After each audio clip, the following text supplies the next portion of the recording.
Now I am delighted to welcome one of the Catapult's own, Mike Hinton, who is a research and technology partnerships consultant to the HVM Catapult, and Alice Porter, the Deputy Director of Commercialisation at UKRI. Very, very pleased to welcome both of you. You're going to be having a look at the academic and Catapult funding landscape. So over to you. So first of all, good morning, everybody. This is a two-handed presentation between Alice and myself.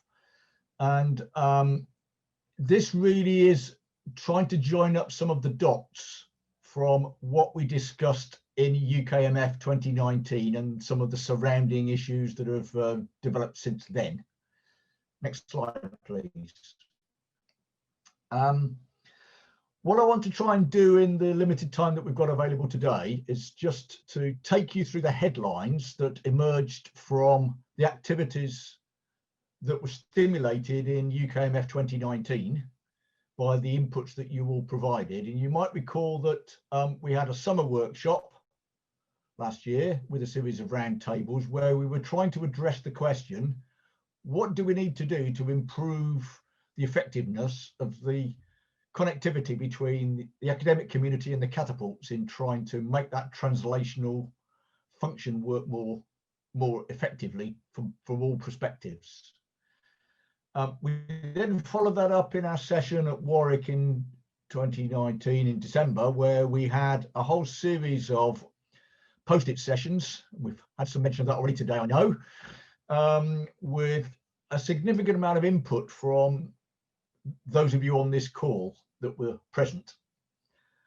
We then supplemented that with some internal activities across our centres, and we've got a very active academic liaison group within HVMC, just trying to make sure we keep momentum behind all of this. And we've also stirred in our experiences that we've picked up from industry. So that's all the backdrop. And what we've done subsequent to that meeting is then I started to engage with the Director of Commercialisation in UKRI and the Director of Commercialisation in Innovate UK, having sifted through some of the findings from your inputs from last year, and I'll show you those in a second. Basically, to find out to what degree has there been a good study carried out of the funding landscape in that translational space, because I started from the assumption, well, all this will be known and there'll be plenty of up-to-date studies on all of this.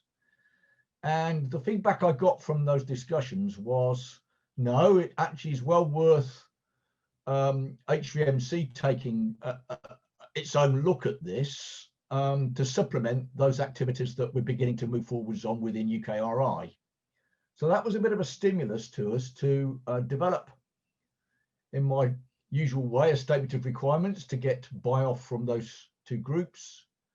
And then what we've been doing is putting together a study, which I'll give you the headlines of in a moment, and sharing those with UKRI as the start of a debate.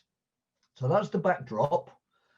You'll see on the bottom of this slide that the output from that work are a series of 5 recommendations, and I'm going to take you through the headlines with the help of Alice in the next 15 minutes or so. There's quite a bit of deep dive behind this, and my intention would be to share the entire pack with those of you on this call so that you can see what the recommendations look like in more detail and join in the discussion as to how we then take these things forwards. Next slide, please. So it's a little bit of a busy slide, but out of all of the post-it notes from the various UKMF sessions, we distilled out of that a series of headlines. And on the left-hand side, you will see issues, and none of these should be a surprise to any of us on this call, by the way. Communication and understanding. We don't always necessarily speak the same language and mean the same thing with the words we use. We do compete and collaborate. in certain circumstances. We work on different timelines frequently. Industrial timelines tend to be pretty short term. Research discovery timelines are naturally somewhat longer. And that breeds differences in cultures between our organisations. And fundamentally, in terms of human resources, there's a question mark as to whether or not we've actually got enough folks on the ground that understand all sides of this and can do the translation. So that left-hand block really, I grouped together with the team as it's a series of cultural communications issues. On the right-hand side, there are issues around always legal and contractual arrangements. Intellectual property is always a fun game. The various frameworks and processes that are out there. The funding mechanisms, and we've just spent 2 hours perhaps looking at the strategic picture on that. And key performance indicators. And again, they've been touched on because how universities work to the REF is different to how the HVMC works to its KPIs. So the right-hand box I've grouped together with the team as mechanisms and frameworks. And essentially it's that right-hand box that we then engaged with UKRI on to try to now delve in and say, well, okay, what does the journey then start to look like when we're trying to take ideas from cradle right through to the translation point? Next slide, please. And so if I just try to stand right back from what I've just described, where do we want to get to? In terms of culture and communications, and this came out really strongly last year in our event, we have to arrive at really trusted relationships, which are based on really good understanding of what all of the parties are trying to achieve and all of their barriers, and trying to work together on those common causes. And you've heard from the speakers so far this morning, there are some pretty substantial common causes coming the way of the UK right now. And then on the right-hand side, if we can find our way through a more seamless way of sorting out our funding, that's really going to make a massive difference to unlocking this whole mechanism that we're all part of. Let me pause there for a moment and hand off to Alice for her thoughts. Thanks, Mike. So I thought it might just be really helpful, perhaps as a little bit of an introduction, just to talk very briefly about my team and my role, and then how that kind of fits in with the areas of focus that have come out of the study and how that fits with our team and remit. So I'm part of the commercialisation team, which is one of a number of new cross-cutting teams at UKRI. So we sit kind of in amongst and around the councils and Research England and Innovate, with a role really to focus on how to sort of bring about the opportunities around sort of collaboration and facilitation, both sort of within UKRI, but also externally within the ecosystem, and really sort of thinking about how we can assist in terms of that joining up and the building of those connections piece. So our role is very much the focus of translation, commercialisation of research. So kind of thinking about the space between what's coming out of Research England and the kind of fundamental research base through the research councils, and then that kind of interface with the Innovate and the business-led activities, and really kind of thinking about the kind of potential gaps that sometimes exist around kind of funding and support for that piece in the middle. So what's really encouraging in terms of the study is that it very much aligns in terms of our work programme and areas of focus, and I can touch just briefly on a couple of those initially, but of course more than happy to come back with further detail at any point in the future. So key area of focus for us is around that continuum of funding for end-to-end translation and commercialisation. So thinking about that seamless support from research through to the marketplace. So starting to look at what can be done to strengthen and improve the IEA type funding, as well as looking at catalyst funding and bringing sort of consistency across the whole of UKRI specifically for that point. I think the culture and the communications bit also kind of features for us too, and really kind of thinking about skills and talent and how we support people in terms of their journey with regards to commercialisation and the skills that they need as part of this. But also sort of touching on evaluation and performance indicators and kind of really understanding, you know, whether our interventions are really kind of driving success in the direction that we're hoping for. So really excited to be able to be working with Mike and with the High Value Manufacturing Forum on this study, and really thinking about the opportunities for working together now. Thank you, Alice. Shall we move on one slide, please? Okay, so I recognise here what I'm doing is jumping to the recommendations without showing you the logic tree and everything that's underneath this. But if you bear with me, and as I stated, we will send the complete pack out so that you can see the work that underpins these basic recommendations. So 5 recommendations.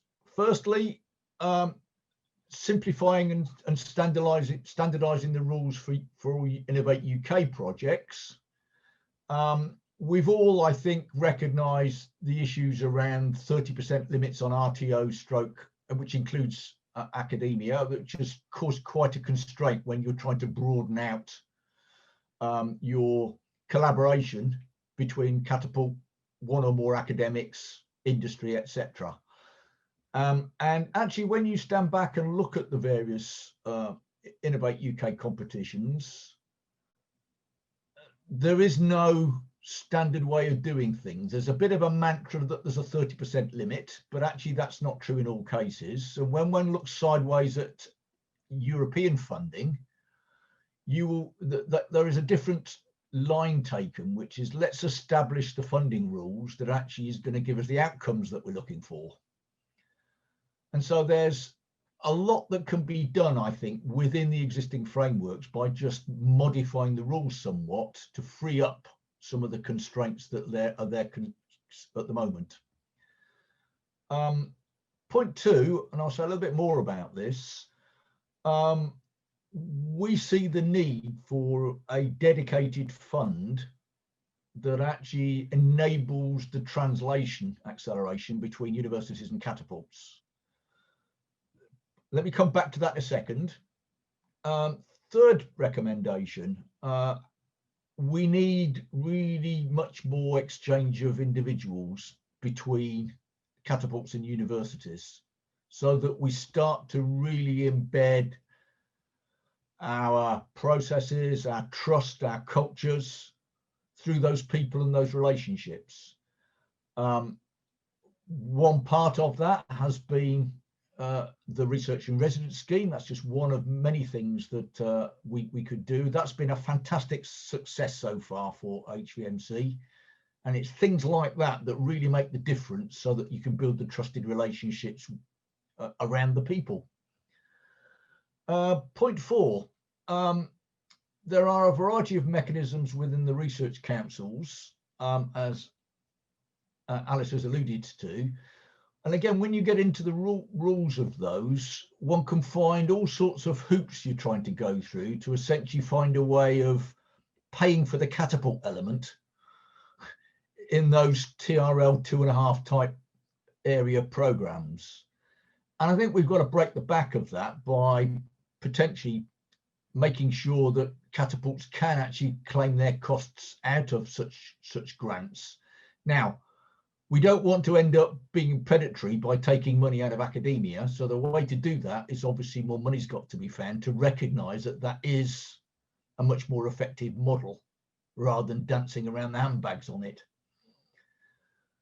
And then last, point 5, whilst we've got some great amounts of investment in programs such as ISCF, Industrial Strategy Challenge Fund, they tend to be sort of vertical and relatively narrow in terms of their scope. You know, they're hitting a particular market problem. And what that's done is it's left a little bit of a wasteland for significant funding for much more broader technology type CR&D programs, if you like, the base of the pyramid. So we think that that needs to be addressed. So, and particularly these are the cross-cutting type activities that don't necessarily land well with the ISCF as it was originally configured. So those are the 5 recommendations. Let me just move on now. One more slide, please. So I want to home in on recommendation 2. And this is a stylized slide, and you'll have all had versions of this, I'm quite sure, over recent years. But what we did was we tried to walk the journey of different companies, either spin-outs or startups or whatever, across the funding landscape. And we see a big hole in this TRL 3-4 borderline. It's not quite ready, the technology, to attract industry. But actually, it's at a point where it needs to take another step forward through catapults and other RTOs before actually it's ready for industry to really pile in with its investments. And that's what recommendation 2 is all about. Alice, maybe some thoughts from you on this.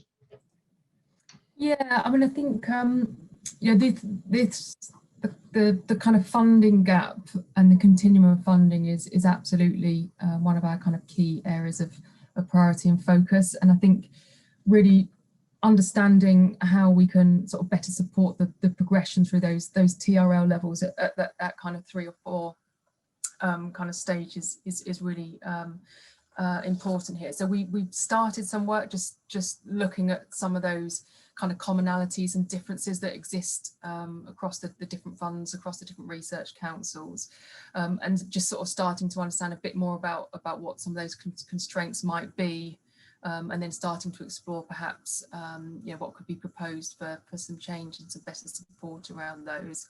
And I think picking up on your point, Mike, you know, just I guess really starting to think about how we sort of really elevate the support for the kind of multidisciplinary types of projects, and perhaps how we break down some of those sort of funding barriers to be able to sort of better enable that to happen.